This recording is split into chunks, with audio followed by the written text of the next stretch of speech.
ጎንደር ምንም የማይገርም ነገር አለ። ጎንደር እኮ በጣም ብዙ ነገር ነው ያለው። ማለት ይሄ ነው አንድ ነገር ብቻ የምትገልጸው ከተማ አይደለም።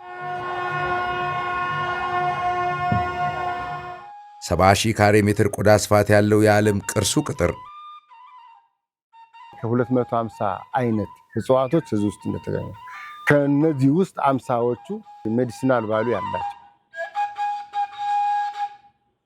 የመሬት ወለልና የበሮቹ አሰራር ያስደንቃል።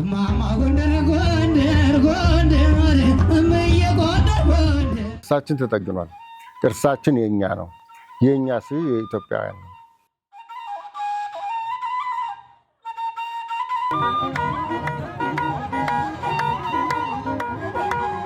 በአብያተ መንግስታቱ ቅጥር ግቢ ከሚገኙ እጅግ ግዙፉ የሆነው የአጼ ፋሲል ቤተ መንግስት የመጨረሻ ሰገነት ነው። ሰገነቱ ጎንደርና አካባቢዋን ፍንትው አድርጎ ያሳያል። ቀን ስራ የሚበዛበት ሰው ማታ ቤተሰቦቹንም ልጆቹንም ይዞ መጥቶ እዚህ መጎብኘት የሚቻልበት እና ወደ አዲስ ልምምድ ጎንደር ከተማ የገባችበት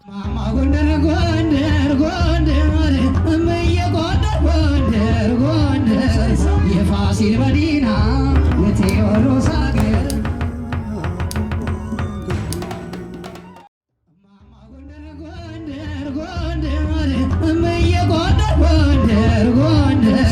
የፋሲል መዲና የቴዎድሮስ ሀገር ለምለሚቱ ጎንደር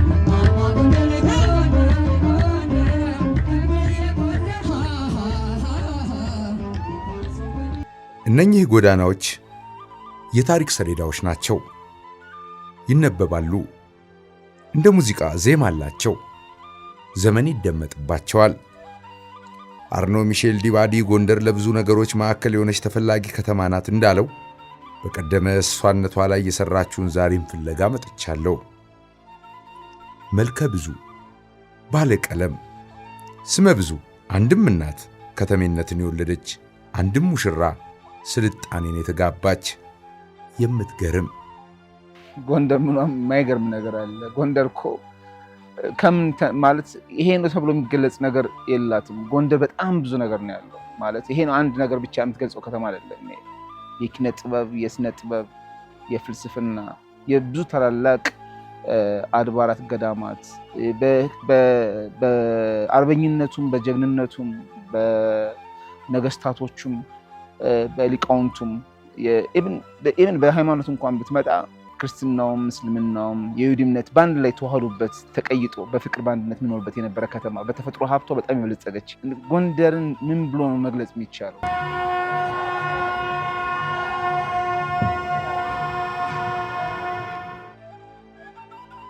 ፈረንሳዊ ተጓዥ ጎንደር በእርግጥም የአቢሲኒያዋ ፓሪስ ናት እንዳላት ከነ ምልክቷ ያለች። ወደ አብያተ መንግስታቱ ቅጥር ግቢ ገባሁ። የነገስታቱ መንፈስ ተቀበለኝ። ሁሌም ቃል የማጣለት ቅጥር።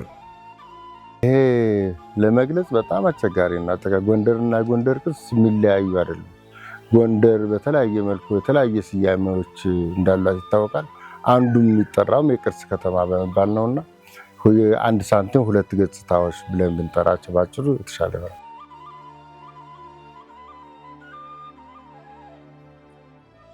ሰባ ሺህ ካሬ ሜትር ቆዳ ስፋት ያለው የዓለም ቅርሱ ቅጥር በተለምዶ ፋሲል ግቢ የሚባለውና ተከታታይ ነገስታት የየራሳቸውን አሻራ ያኖሩበት የጎንደር አብያተ መንግስታት ግብረ ህንፃ። የቅጥሩ ሞገስ የአጼ ፋሲለደስ ቀዳማዊ ህንፃ ቤተ መንግስት። በቅጥር ግቢው ከሚገኙ ቤተ መንግስቶች ትልቁ የዓለም ሰገድ ፋሲል ቤተ መንግስት ነው። ብዙ ያላት ጎንደር ትልቁ አንድ ምልክት። እንደ ጎንደር ምን የሌላታል? ጎንደር እንግዲህ በተለይ አጼ ፋሲልን ስናይ በርካታ ቤተ መንግስቶች ከግቢ ውስጥ እንደምታየው እናገኛለን። አሁን ደግሞ ይሄ ቅርስ ጥገና ደግሞ የበለጠ ግብአቱ ነው። ጎንደርን ውብ አድርጓታል።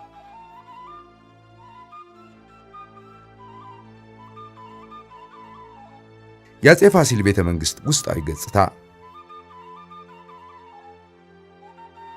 ጎንደርን የአፍሪካ ፍሎረንስ ያስባላት ታላቅ ዘር ከዚህ መካነ ቅርስ ተነሳ።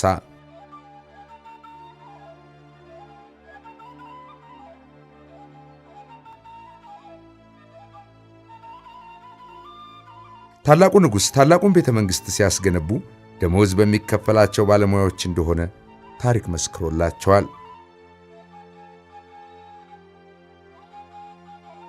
የሌላውን ዓለም እንግዳ ብዙ ያስባለ ቅጥር በጣም የሚደነቁ ማለት የጎንደርን ሀብት በደንብ አላስተዋወቃችሁትም ነው የሚሉት።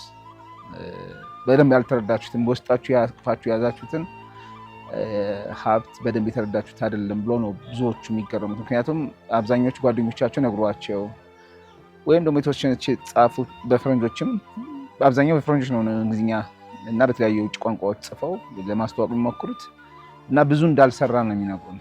አባቶቻችን ብዙ ነገር ሰርተውልን አልፈዋል። በእጃችን ያለውን ሀብት ግን በአግባቡ ማወቅ ባለመቻላችን በዛ በጣም ይደነቃሉ። ከመጡ በኋላና ከሰሙት በላይ ሆኖ ነው የሚያገኙት። ካዩት ካነበቡት ጓደኞቻቸው ከነገሯቸው በላይ ነው ጎንደርን የሚያገኙት እና በጣም የሚደነቁት እና ብዙ አንዳንዶች ቆይታቸውን ራሱ ማራዘም ይፈልጋሉ ከመጡ በኋላ እና በጣም የሚወዱት።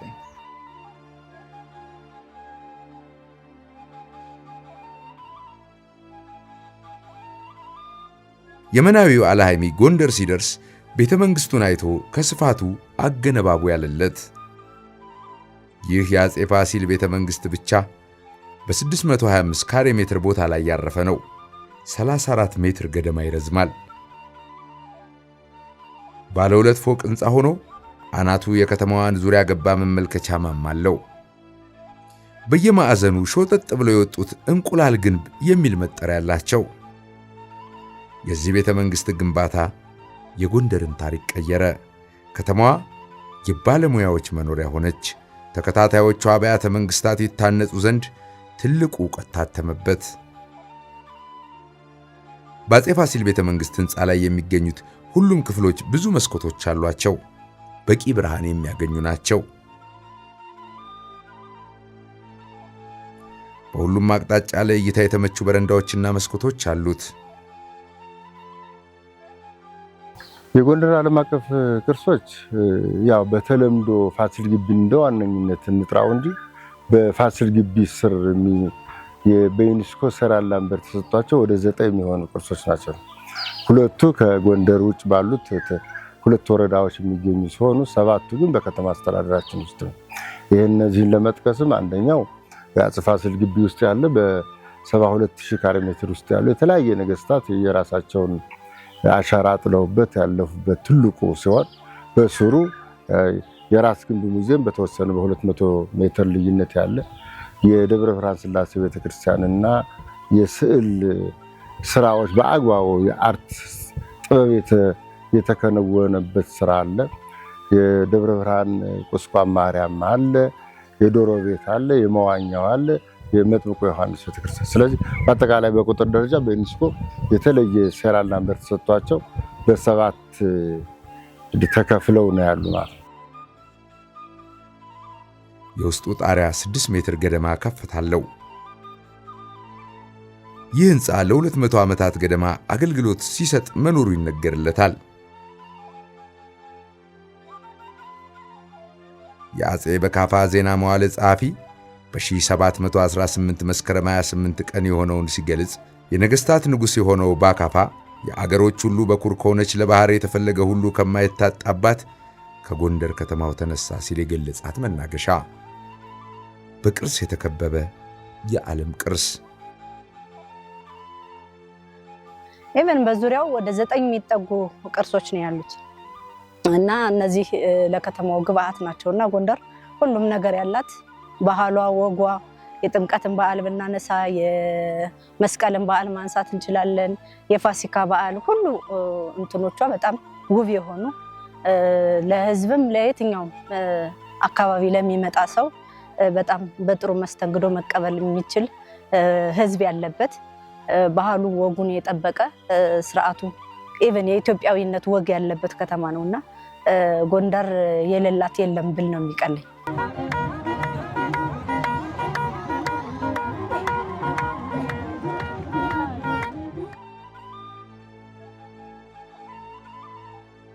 ቤተ መንግሥቱን ሲመለከት በአቢሲኒያ ከሚታወቀው አርኪቴክቸር በጣም የተለየ ነበር ያለውና ወደ ኢትዮጵያ የመጣው እንግሊዛዊ አሳሽ ፖል ኮተን በፋሲለደስ የተገነባውን ታላቅ ቤተ መንግሥት አየው። ይህም በራይን ወንዝ ዳርቻ ላይ ካሉት ጋር በጣም ተመሳሳይ ነው ሲል አድናቆቱን ገልጿል። የመሬቱ ወለልና የበሮቹ አሰራር ያስደንቃል።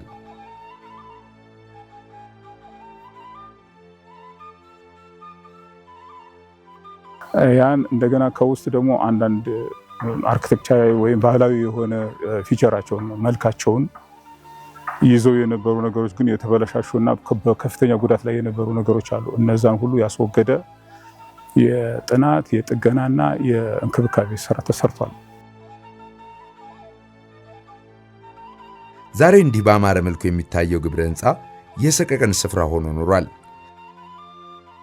ብዙዎች አባቶቻችንና አሻራ በእኛ ዘመን ሊጠፋ ነው ብለው ተሳቀዋል።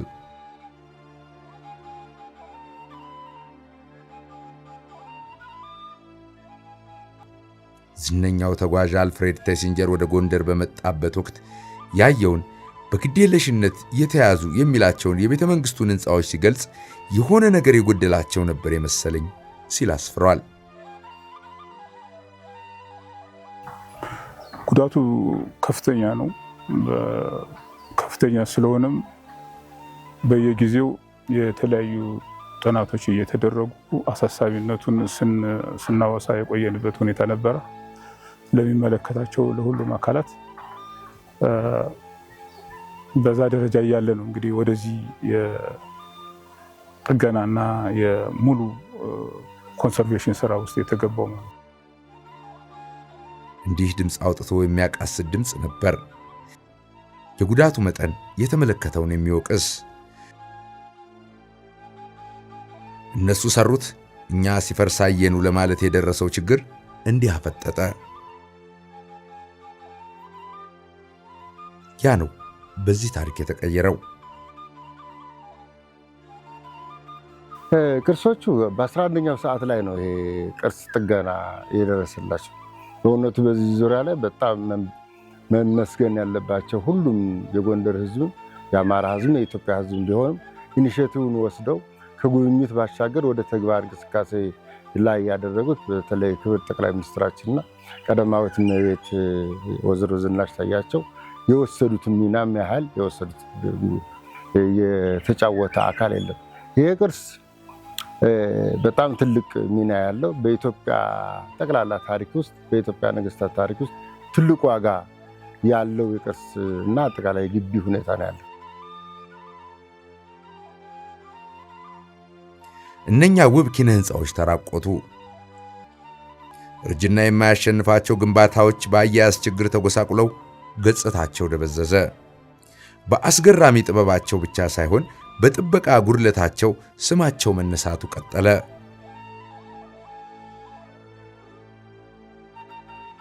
ያ ምዕራፍ አብቅቶ ጎንደር እንደገና መልኳን ቀይራለች። የአብያተ መንግስታቱ ኪነ ህንፃ እንዲህ ከተሰቃየበት የመከራ ዘመን ወጥቶ ዳግም ልንኮራበት ፈካ። ድንቅ ሥራ ተሰራበት። ችግሩ ከፍተኛ ከመሆኑ የተነሳ በዚህ ስኬል በዚህ የፕሮጀክት አቅም ደረጃ በመግባታችን ብዙ ችግሮችን ልናቃለለት ችለናል።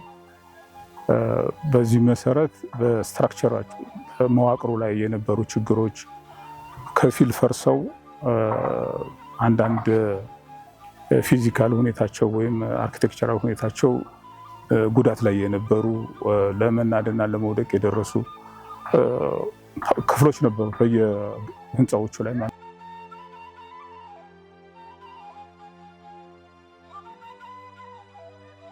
የውሃ መፍሰሻ ቱቦዎች ተጠግነዋል።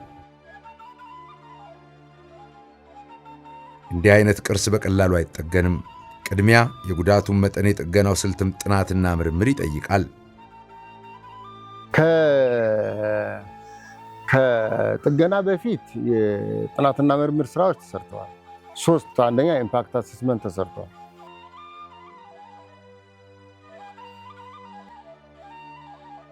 አንድ ቅጥር የተለያዩ ቤተ መንግስቶች ድንቅ የግንባታ ጥበብና አሰራራቸው የተለያየ ኪነ ህንፃዎች። የፋሲል ግንብ በሁሉም አቅጣጫ ለተመለከተው ብርቅ ሆኖ እንደ አዲስ እስኪታይ ያሸብርቋል። ስለዚህ አንደኛ በእድሜ ምክንያት የተፈጠረበት ችግር አለ። ሁለተኛ ደግሞ መሀል ከተማ ላይ ከመኖር ጋር ተያይዞ ሰው ሰራሽ በሆኑ ጉዳዮች ላይ የተፈጠረበት ችግር ስላለ ሁሉም ተደማምረው ቅርሱ በመጥፎ ደረጃ ላይ በነበረበት ሰዓት ላይ ነው ይሄ ጥገና ጉዳይ የመጣና በተፈጥሮም በሰው ሰራሽም አደጋ ላይ በነበረበት ሰዓት ላይ የተደረሰበት ጥገና ነው። ምድረ ግቢው አሸብርቋል። ኪነ ህንፃዎቹ በኩራት ቆመዋል። አሁን ያንን ዘመን ሲዘክሩ ይሄን ዘመን አይኮንኑም።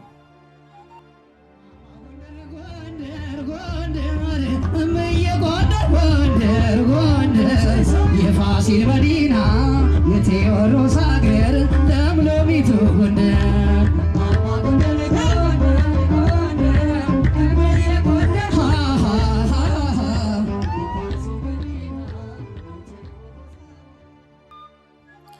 የኛ ሆነው ተገቢውን ክብር አልሰጠናቸውም። ዓለም በሚገባቸው ልክ ድንቅነታቸውን ነግሮንም የመጠኑን ያህል አልገባንም፣ ግን ይደንቃሉ። ምስራቅ አፍሪካም በዓለምም የተለየ የሚያደርገው ቅርስ ነው። አንደኛ እንደምታየው አጠቃላይ ከትናንሽ ኩረቶች ተደራርበውና ተክበው የተሰራ ነው። ሁለተኛና ትልቁ ነገር ግን በየትኛውም ዓለም በተለይ በአግባቡ ማናገኛቸው እያንዳንዱ ነገስታት በአንድ ግቢ ውስጥ የየራሳቸውን አሻራ ጥለው በመሄድ ዙሪያ ላይ በምስራቅ አፍሪካም በአፍሪካም በተለየ ለየት የሚያደርገው ስራዎች ናሉና ይሄ በግቢ ውስጥ ያሉት አብያተ መንግስታትና ከ120 የበለጠ የተለያየ አገልግሎት ሲሰጡ የነበሩ ህንፃዎች ግቢ ውስጥ ነው ያሉና ይሄ ግቢ ኦልሞስት እንግዲህ ወደ 400 ዓመት ሊያገለግል ዓመት ሊጠጋ የሚችል የቆየ ነው።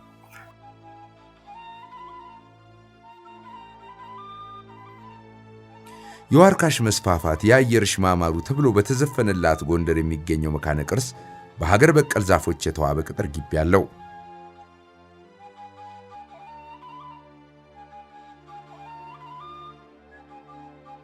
የቅጥሩ እጽዋት የመካነ ቅርሱ ውበትም አንድ ታሪክ ናቸው። 500ም 1000ም ሀገር በቀል እጽዋቶች አሉ። ከአሁን በፊት እንክብካቤያችን የነበረው ሙሉ በሙሉ መለስተኛ ቢሆንም የዛን ያህል የተነካካ ባዮዳይቨርሲቲውን ሊያጠፋ በሚችል መልክ ስላልነበር በህብረተሰቡ ዘንድ በርካታ ባህላዊ መድኃኒቶች በግቢ ውስጥ አለ የሚል እምነት ስለነበረ ይህን እምነት ይኑርም አይኑርም ከጎንደር ዩኒቨርሲቲ ጋር በመገናኘት የቦታኒስት ባለሙያዎችን ጋር በመቀናጀት የጥናትና ምርምር ስራ ተሰርቷል።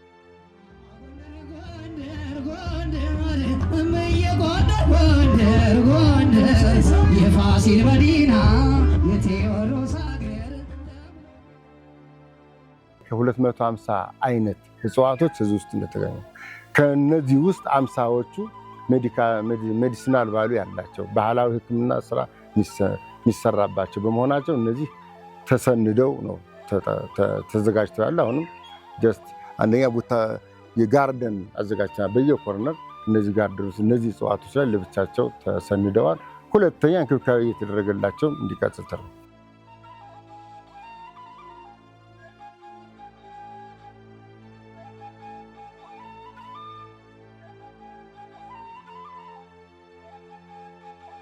ቀደም ሲል ስለተጎዳው ቅርስ ደህንነት ለማንም ዝግ የተደረጉ የህንፃው ሰገነቶች አሁን ይጎበኛሉ። ወደ ላይ ወጣው በአፄ ፋሲል ቤተ መንግስት አናት ሆኖ ጎንደርን መመልከት የሚሰጠውን ደስታ ለሁለተኛ ጊዜ ላጣጥም ነው።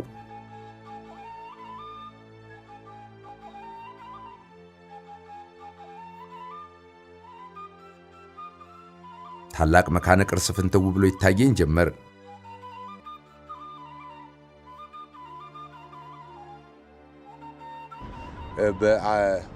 በአብያተ መንግስታቱ ቅጥር ግቢ ከሚገኙ እጅግ ግዙፉ የሆነው የአፄ ፋሲል ቤተ መንግስት የመጨረሻ ሰገነት ነው።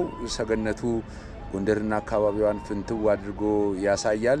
ከዚህ ቀደም አሁን የቆምኩበት ስፍራ በመጎዳቱ ምክንያት እንደ ልብ የማይታይ እንደ ልብ የማይጎበኝ በጭራሽ ደግሞ ጎብኚ ወደዚህ ቦታ እንዲወጣ የማይፈቀድለት የተከለከለ ስፍራ ነበር።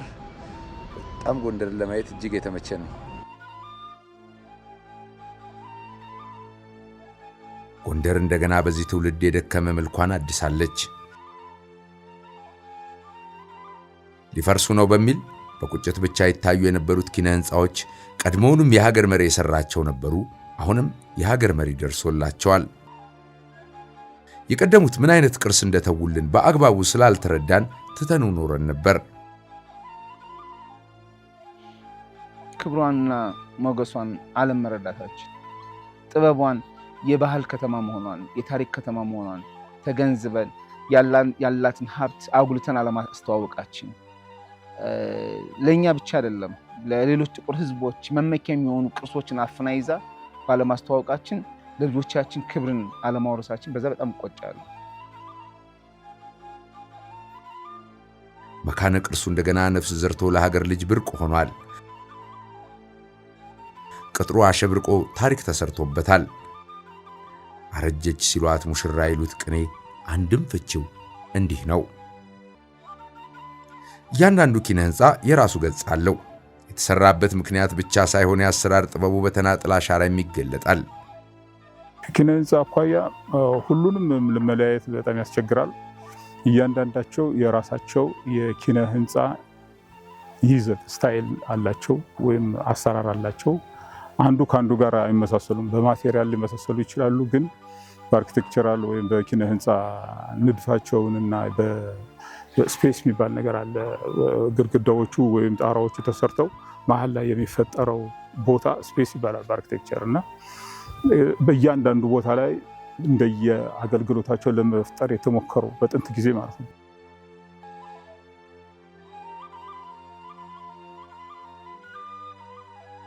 የተሰራው የቅርስ ጥገና ብቻ አይደለም። መካነ ቅርሱ ከዚያ ባለፈ ለምቷል።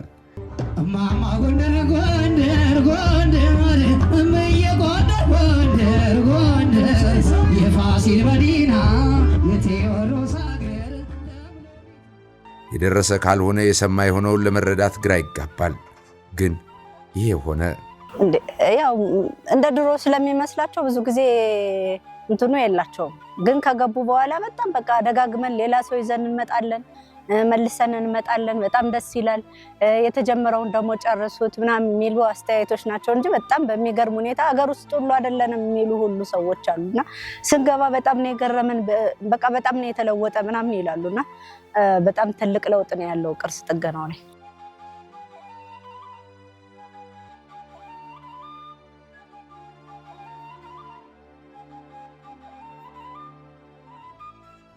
ጥገናቸው ወደ ተጠናቀቀላቸው ክፍሎች ሁሉ ገባው።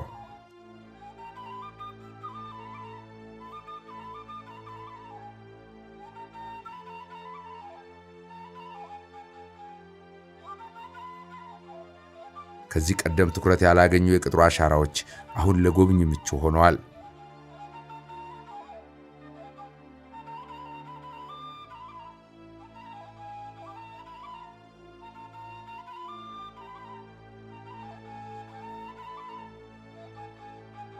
ለዘመናት ኖረዋል። በአያያዝ ችግር እንጂ በግንባታ ጥራት ፈተና እንዳልገጠማቸው በጥገና ውጤቱ አይተናል።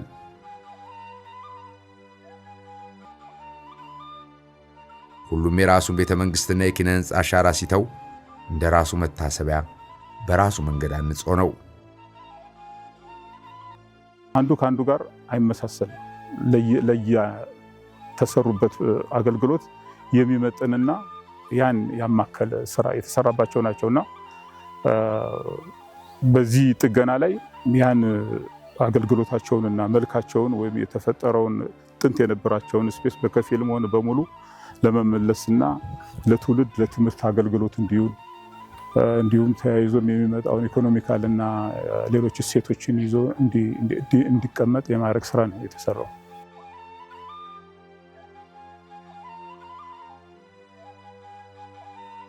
ወደ ሁሉም ስፍራዎች ለመሄድ ካለሁበት በቀላሉ መውጣት አልቻልኩም። በየእርምጃው ያስቆማል። ቅርስ በአግባቡ ሲጠገን ምን እንደሚመስል ማሳያ ነው።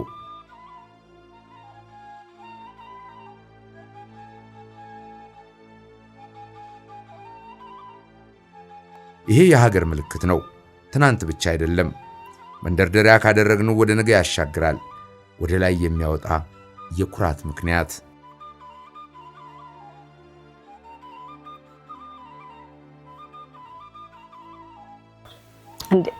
እኛ ላይ የፈጠረው ስሜት እንግዲህ በጣም ደስ የሚል ነው።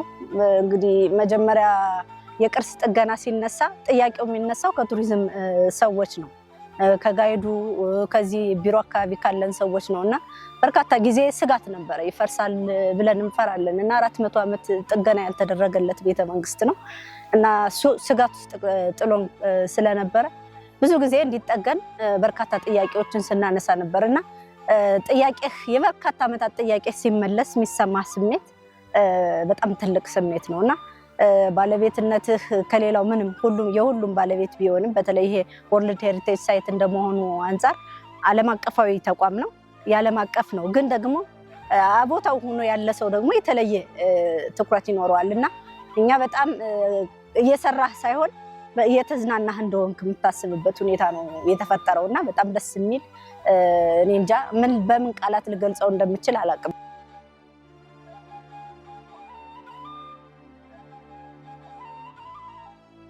ከዚህ ቀደም ስለ ቅርሱ ደህንነት ጎብኚዎች የሚከለከሏቸው የቅጥሩ ስፍራዎች አሁን በነፃነት ይጎበኛሉ። ጎብኚ ለምን መጣሁ ብሎ የሚቆጭበት ሳይሆን እንኳን መጣሁ ብሎ የሚደሰትበት መስህብ ሆኗል። የሀገር ልጅ የፋሲል ግንብ ታደሰ የሚለውን ሰምቷል። እዚህ ቢደርስ ግን ከሚያስበው የተለየ ድንቅ ነገር ይመለከታል። ይህን እድል መፍጠር ማለት አሁን 100% በየትኛውም ፓርክ በየትኛውም አካባቢ ቱሪስቶች ገብተው የሚያደንቁበት፣ የሚማሩበት፣ የሚጎበኙበት እድል ስለተፈጠረ ይህን ካልኩሌት ሲደረግ የነበረውን የጊዜ ቆይታ እጅግ በጣም በተደራረበ ጊዜ ስለሚያራዝም የቱሪስቶችን የጊዜ ቆይታ በማራዘም በኩል ቱሪዝሙ ትልቁ ጉዳይ ይሄ ስለሆነ ይሄ ዋጋ ይኖረዋል። አንዱ ይሄ ነው። ከእድሳቱ በፊት ወደ ቅጥሩ በገባው ቁጥር በእኔ ትውልድ አንገቴ እንደፍቻለሁ።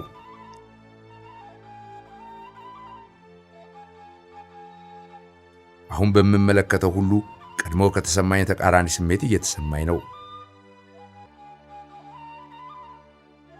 በእርግጥ ይህን የተመለከተ ሁሉ ከዚህ የተለየ አይሰማውም። ሰዎችን ታገኛለህ። ስለ ቅርስ ጥገናው የሚያነሱትን ነገር ስትሰማ በጣም ስሜታዊ ትሆናለህ እና ለቅርስ ባለሙያ ወይም ደግሞ እዚህ ግቢ ላለው ሰው ይሄ ስሜት በጣም የተለየ ስሜት ነው የሚሰጠው። ቅርሳችን ተጠግኗል። ቅርሳችን የኛ ነው። የኛ የኢትዮጵያውያን ሰሪው የኢትዮጵያ ሕዝብ በመሆኑ አሁንም ቢሆን የተጠገነው የጎንደር ሕዝብ ብቻ ነው። ከጎንደር ያሉ ባለሙያተኞች አሉ። ከጉራጌ ይመጣሉ፣ ከትግራይ ይመጣሉ፣ ከኦሮሞ ይመጣሉ፣ ከደቡብ ኢትዮጵያ ይመጣሉ። ስለዚህ ትናንትም የሰራ ነው አብረን ነው፣ ዛሬም የሰራ ነው አብረን፣ በቀጣይ የምናስቀጥለው አብረን ስለሆነ በዚህ መልክ የተጠገነውን ጥገና ከአሁን በፊት ሙሉ በሙሉ የውጭ የመንፈስ ጥገኝነት የነበረውን ያስለቀቅንበት የጥገና ታሪክ ላይ ስለደረስ ነው በቀጣይ ለሚጠገኑ ጥገናዎች በቂ እውቀት ያገኘንበት አሁንም ከውጭ ባለሙያ የምንጠብቀውን መንፈስ የተላቀቅንበትና በሀገር ውስጥ ባለሙያዎች ብቻ የተሰራ በመሆኑ በኢትዮጵያ ውስጥ ያሉና በጎንደር ውስጥ ሌሎች ቅርሶችም ያሉ በራሳችን አቅም የምንሰራበት እድል በማግኘታችን ይሄን እድል አሁን ሌሎች ቅርሶች መጠቀም እንደምንችል አንድ ትልቅ ትምህርት አግኝተንበታል።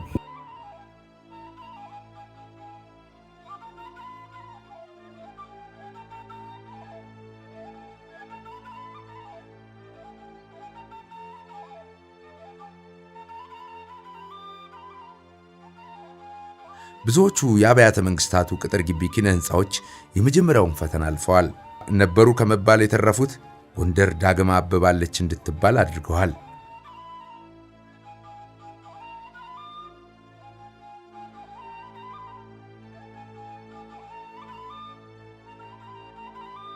የወሸባ ቤቱ ኪነ ህንፃ በዚህ ዘመን የተሰራ እስኪመስል የዚያን ዘመን አሻራ መልሶ አፍክቶታል።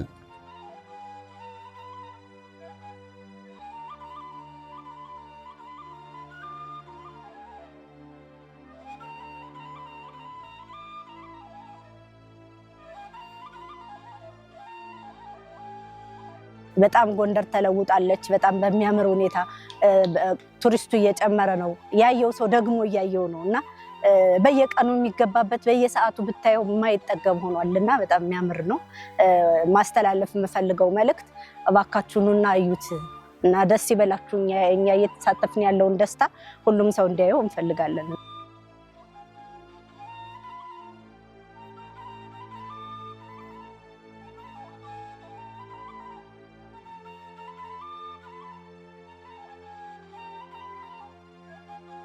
ስለ ቀሩት መካነ ቅርሶች አስባለሁ። የዳዊት ዝማሬ ቤት፣ የቀጭን ፈታይ ግንብ፣ የባካፋ መታሰቢያ፣ የቋረኛው ኢያሱ ሰገነት፣ የምንትዋብ ውብ እልፍኝ፣ ደግሞ ጎንደር እንደገና ማለት አማረኝ።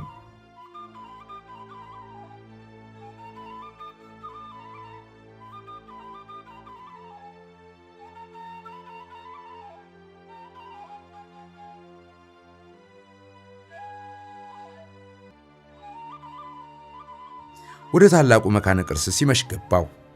ደግሞ በብርሃን አሸብርቋል። የአባቶቻችንን ሥራ ጨለማ ከማስበላት እያመለጥን መሰለኝ።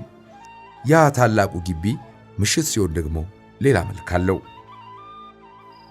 በጥቂት ሰዎች ብቻ ቴክኒካል ዕውቀት ተወስኖ የነበረው የቅርስ ጥገና ስራ ዛሬ 100 እና 200 ሰዎች የዚህ ቅርስ ጥገና ባለቤት የሆኑበትና ጎንደር እንደሚታወቀው በዩኔስኮ የተመዘገቡ ከ7 በላይ ዓለም አቀፍ ቅርሶች እዚህ ከተማ ውስጥ ይገኛሉ።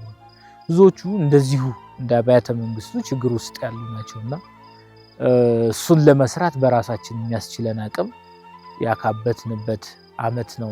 ሁለተኛ ለጥናትና ምርምር ነው። በበርካታ ቦታዎች ላይ የነበረው የተዘጋ አእምሮ፣ የተዘጋ መንፈስ አሁን ክፍት በመሆኑ ጋር ተያይዞ ዩኒቨርሲቲዎች ለጥናትና ምርምር የሚመጡ አካላትም በእያንዳንዱ ፓርት የማይተካካ ሚና ያላቸው የኪነ ህንፃ ጥበብ ስላለ እነዚህን በአግባቡ አይተው ትምህርት ለቀጣይ ትውልድም እንዲተላለፍ የሚመጡት አካላት በትምህርት ሰንደው ለማስተላለፍ በቂ እድል ይሰጣል የሚል ግምት አለ።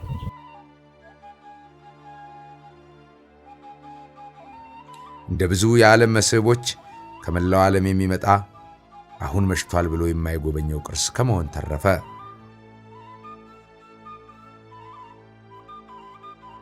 ዘመናዊ የተጠኑ የቅርሱ መልክና ውበት የሚያጎሉ መብራቶች በሁሉም አቅጣጫ በርተው ቤተ መንግስቱን ከቀደሙት ነገስታት አንዱ ድንገት ብቅ የሚሉበት አስመስለውታል።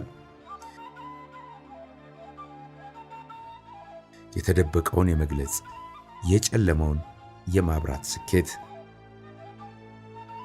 ግቢ እንደምታውቁት የከተማው ጨለማ ቦታ ይሄ ነው የነበረው። እንግዲህ ነገስታቱ ካበሩት ውጪ ምንም አይነት ብርሃን አይቶ የማያውቅ ግቢ እንግዲህ በዚህ ምሽት በዚህ ደረጃ ተውቦ ምሽትም የሚሰራ ለምሳሌ ቀን ስራ የሚበዛበት ሰው ማታ ቤተሰቦቹንም ልጆቹንም ይዞ መጥቶ እዚህ መጎብኘት የሚቻልበት እና ወደ አዲስ ልምምድ ጎንደር ከተማ የገባችበት ብዙም ከአሁን በፊት ካለው በ30 በ40 እጥፍ በላይ የሚጨምርበት አንደኛ ከቱሪስቶች ጊዜ ቆይታ አንጻር ካሁን በፊት ይሄ ግቢ ሲጎበኝ 80% የህንፃዎች ግቢ ውስጥ የማይገባበት ነው የነበረው። 80% ግቢ ውጭ ላይ ሆኖ የሚጎበኝበት ገብተህ እያንዳንዱን የኪነ ጥበብ ህንፃ የምናይበት እድል አልነበር። ምክንያቱም አንደኛ ከካሪንግ ካፓሲቲ ጋር ተያይዞ፣ ሁለተኛ ከእርጅናም ሆነ ከሰው ሰራሽ ችግሮች ጋር ተያይዞ ሰዎች ገብተው የሚወጡበት እድል አልነበረም። ስለዚህ ይሄን እድል ፈጥሯል።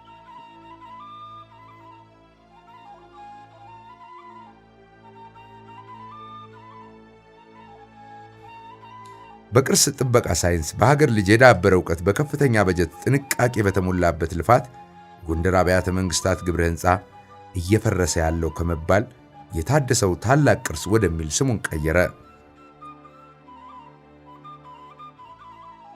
አንደኛ ከዩኔስኮ መርህ አንጻር ከአውተንቲሲቲም ከኢንቴግሪቲም ከሲንክሮናይዜሽን ምን ይባሉ የዩኔስኮ ተርሞች አሉ።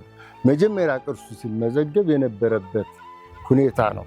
ይሄ ቅርስ የዓለም አቀፍ ቅርስ ነው ሆኖ ተመዘገበ ሲባል ሩቅ ምስራቅ ላለው የጃፓኑን ዜጋ ሌላውን በምዕራብ በኩል ያለውንም ከዚህ ቅርስ ትምህርት ይወሰድበታል። ስለዚህ ይህን ትምህርት ለማስተላለፍ በቂ የሆነ የጥገና ስራ ተሰርቶበታል።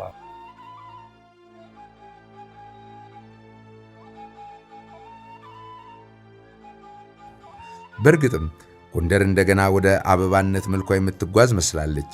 ወርቃማ ዘመኗን የሚመልስላትን ዘመን ትመለከት ዘንድ ናፍቃለሁ።